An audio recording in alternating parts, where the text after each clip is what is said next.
Historical accuracy aside, Pocahontas is a Disney classic. The songs, the enchanting artwork, and the clash of cultures make for an exciting story.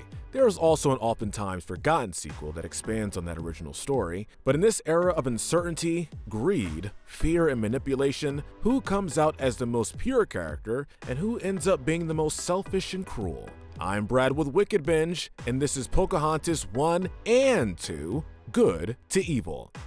Oh, can't I? As usual, we'll be starting off with the most pure and working our way down. These characters are the good. We're going to start by giving the gold medal of good to Pocahontas. When we initially see her, she's established as playful and adventurous. The whole reason she was unsure about marrying Kocoum was because she knew he would want her to settle down and take the role of a wife and leader of the tribe, rather than using her freedom to go out exploring. I think my dream is pointing me down another path. When she meets John Smith, a fellow thrill seeker, she's intrigued right away. Unfortunately, this puts not only her and John, but everyone involved with them at risk.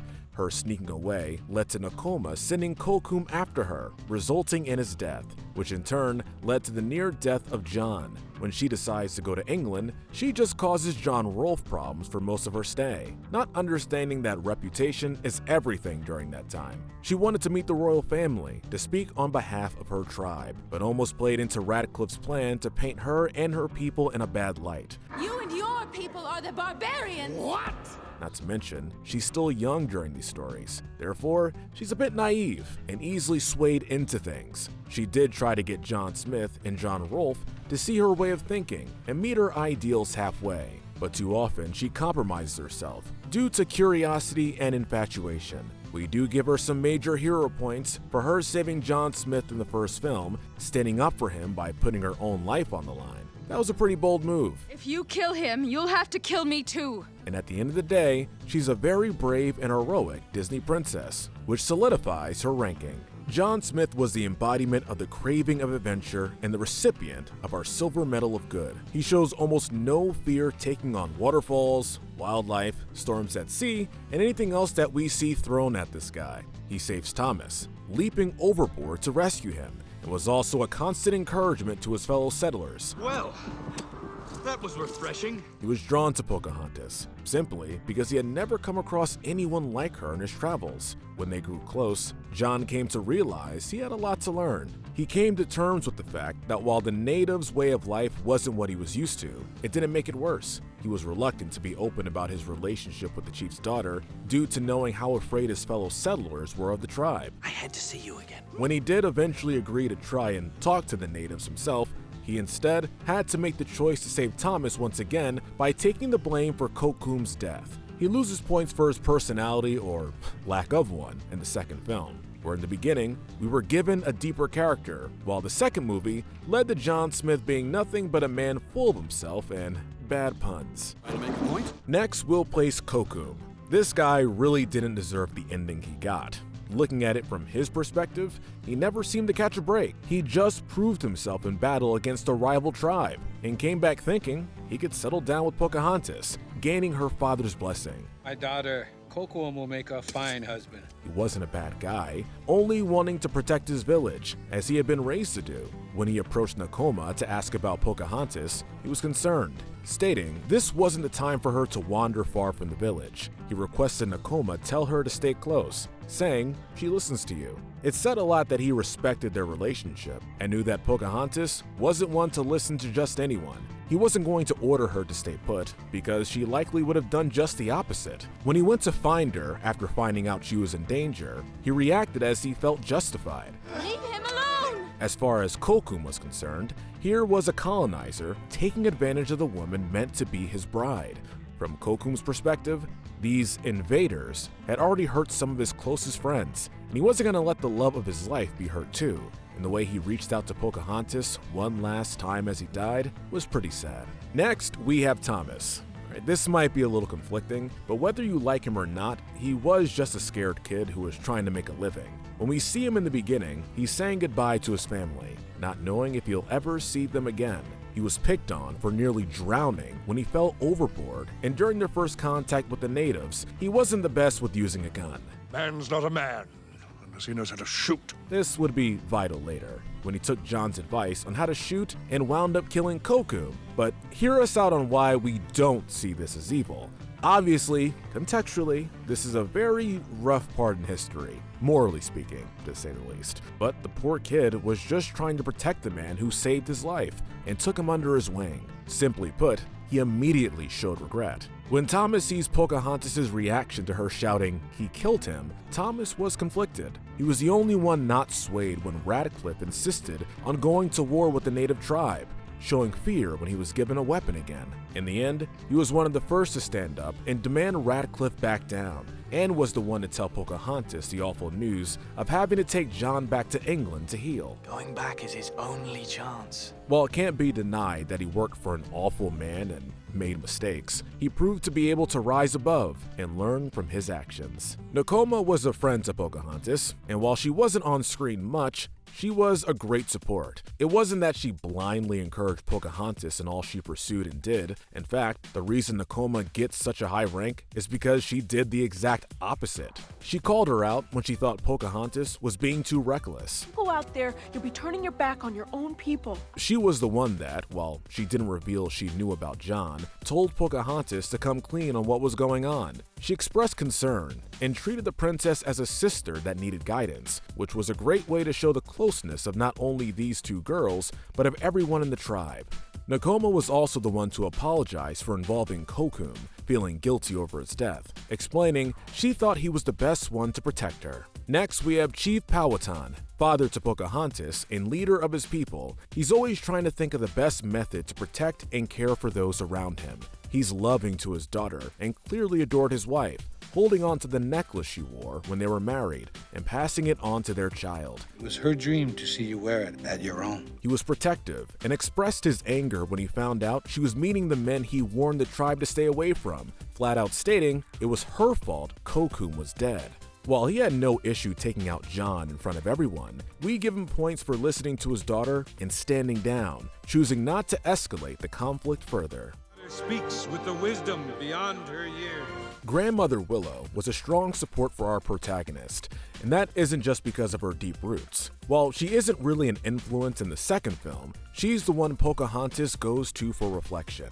She helped to hide her relationship, tricking Ben and Lon into thinking the woods were cursed. She pushed John into agreeing with Pocahontas on getting the others to listen to one another, stating, "Sometimes the right path is not always the easiest." Sometimes the right path is not the easiest one. She's a no-nonsense kind of creature, putting a stop to Percy and Miko's fighting and being upfront with John. Next, we have Miko and Flit. As in most Disney films, we have the animal sidekicks that work as comedic relief and protective aids. While Flit has earned the spot of biggest Kokum fanboy, Miko was more supportive of Pocahontas being with John Smith. Eric Kokum? They were a constant presence, being there when she had to reflect on life and vent her confusion over her place. That isn't to say they don't have flaws. Miko tends to let his appetite rule his decisions, which leads him into a lot of mischief. Flit has a bit of a temper and can be overly protective, bluffing to take someone's eye out. But they were able to stay out of the main conflict for the most part and simply be supportive from the sidelines. Mrs. Jenkins was a kindly older woman in the second film. She kept the house for John Rolfe and was tasked with helping to teach Pocahontas on how to blend into life in England.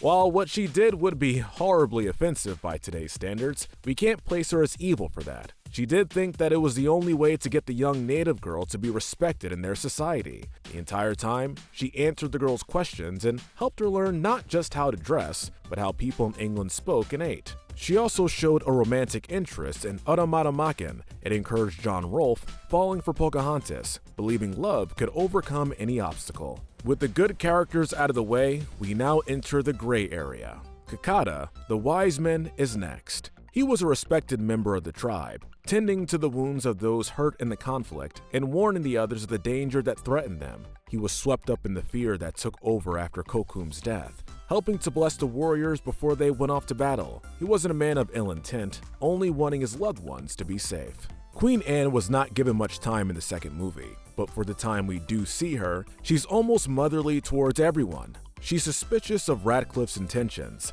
exhausted by her husband's antics, and patient with Pocahontas. Her most notable moment is when the young native princess is on the verge of a panic attack and Anne greets her kindly. Welcome to England, Pocahontas. Having grown up with the pressures of royalty, she likely recognized the look on the young girl's face and sympathized. Ben and Lon were side characters in the first film, having settled with the others due to Radcliffe's promises of riches to be found in the New World. They weren't seen a lot, but provided a lot of input on how the less privileged settlers felt when they arrived in what would become America, finding nothing but unforgiving wilderness. They were fearful of the natives and were confused when John tried to speak up on their behalf, stating the tribe had no riches or gold, but did know how to farm the land and were able to share how to thrive in the new land rather than just get by. There is no gold.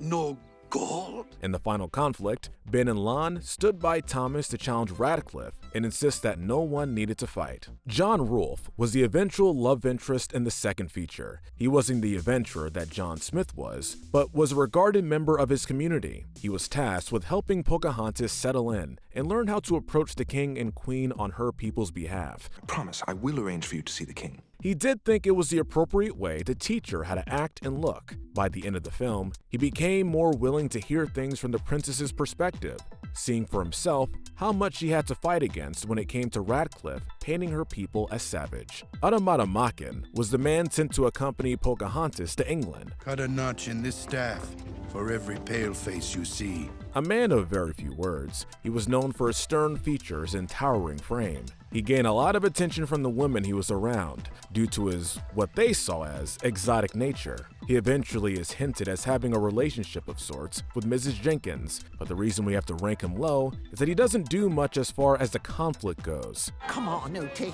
Let's put on some stain. He expresses displeasure at Pocahontas, allowing her identity to be compromised, but that was about it. Wiggins was the aide to Radcliffe and was typically just a goofy side character. Due to his closeness with the man leading the expedition, taking his orders straight from Radcliffe, and spending most of his time pampering Percy, he was more well off than the rest of the men, and it was believable that he would have a more upbeat attitude. But he did have one moment where his intellect was clear. When Radcliffe got the idea of the natives having the gold and keeping it for themselves, he tried to get Wiggins to agree with this train of thought, but instead, Wiggins stated what he saw as fact. Because we invaded their land and cut down their trees and dug up their earth? Percy was another one of those animal sidekicks, but unlike Miko and Flit, Percy was on the side of the settlers. He was the pampered pooch of Radcliffe, and while Radcliffe himself didn't really display much affection for the pup, Wiggins certainly did. Most of his time on screen, he's barking at Miko and chasing the raccoon about, only to be either covered in mud or frightened by talking trees. Percy wasn't so much comedic relief as he was a sort of representation of how the two sides could have gotten along after so much conflict. By the end of the movie, he's proudly dressed as one of the tribe and is on much better terms with Miko. It was an optimistic but sadly unrealized happy ending that everyone involved could have had. We have to bring him lower because while he is a fun insert, he doesn't do much of anything to drive the actual plot. He was just a visual representation for the younger audiences. Finally, we arrive at the dark side. These characters are the bad and the evil. King James is the opposite of his wife. Where Anne is patient, he is shown as ill-tempered. Where Anne is wise, he's easily manipulated. Where Anne is understanding, he's stubborn. He's inelegant, quick to cast judgment, and was not a very good leader. Thinks I'm a great king. Again, historical accuracy aside, this version of King James was easily swayed by Radcliffe's tactics to paint Pocahontas and her people as savage, unthinking, and dangerous. This portrayal paints him as every trait you would be afraid to have in a leader. At least he came around in the end, ordering for Radcliffe's arrest. Oh, more lies. The Jesters were the minions of Radcliffe in the second feature. They didn't appear long, but were the ones that tried to paint Pocahontas as savage before the king under Radcliffe's order. The thing that really makes them fall from grace is their use of bear baiting, abusing the poor animal just so they can use Pocahontas' mercy towards nature and wildlife against her. Our gold medal of villainy goes to Radcliffe himself. He was the one to lead the expedition in the first film, wanting to find an abundance of gold and be praised by the king when he did return to England. He was so obsessed with his own success, it got in the way of him being able to think reasonably. He demanded taking out the natives on sight, thinking they were hoarding the gold and jewels for themselves. They have it, and they don't want us to take it from them. He used John being held hostage as an excuse to go to war and take out the tribe, unwilling to relent when the chief released John and took up a rifle himself. When he was disgraced, he blamed Pocahontas and was determined to paint her and her people as dangerous and mindless, even attempting to kill her before he was foiled by John Smith and John Rolfe. Admit, Smith, I was just doing my duty. So what do you think? Who is the most noble character in Pocahontas? Let us know in the comments section below. Don't forget to hit that notification bell and binge our Good to Evil playlist, where we break down the morality of the characters from your favorite cartoons, shows, and movies. But most importantly, stay wicked.